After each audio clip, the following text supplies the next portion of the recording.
అలాగే ప్రాంతీయతను విస్మరించిన జాతీయవాదం అంటే మనం ఎంత జాగ్రత్తగా ఉండాలి అని అనడానికి నేను చాలాసార్లు కొన్ని ట్వీట్స్ చేస్తున్నప్పుడు ఇది మన రాష్ట్ర సమస్య కాదు కానీ మాట్లాడుతూ ఉంటారు కొంతమంది, నాకు కూడా సలహా ఇస్తారు.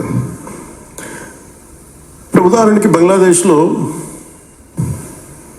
అక్కడ హిందువుల్ని చంపేస్తున్నారు, దీని మీద కూర్చొని ఇప్పుడు నేను ట్వీట్స్ చేస్తుంటే కొన్నిసార్లు ఇప్పుడు లేదు కానీ కొన్ని సందర్భాల్లో నా దగ్గరికి మనకెందుకు సరే అన్నీ అంటారు. అంటే నువ్వు భారత రాజ్యాంగం మన ఎంపీస్ ఉన్నారు, మనం ఉన్నాం, భారతదేశం రాజ్యాంగాన్ని కట్టుబడి మనం ప్రమాణం చేస్తున్నామని చెప్తాం. అలాంటప్పుడు భారతదేశంలో ప్రతి విషయం మందే.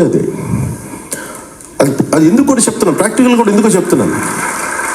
సో అందుకే అలాగే మీరు ఏ సమస్యని తీసుకోండి.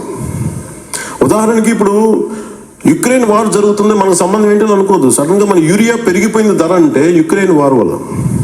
అంటే ఇది ఎందుకు చెప్తానంటే సామాన్య ప్రజానీకానికి ఇది అవసరం లేదు, కానీ యాజ్ అ పొలిటికల్ లీడర్స్ మీకు అవగాహన ఉన్నదానికి మీకు ఇది అవగాహన లేకపోతే అంతర్జాతీయ సమస్యల మీద, స్థానిక సమస్యల మీద మీరు బలంగా మాట్లాడాలి. ఎందుకు నేను ఇది మాట్లాడుతున్నాను, మేము ఇందుకోసం మాట్లాడుతున్నాను అని బలంగా చెప్పడానికి మీకు ఆ అవగాహన ఉంటుంది.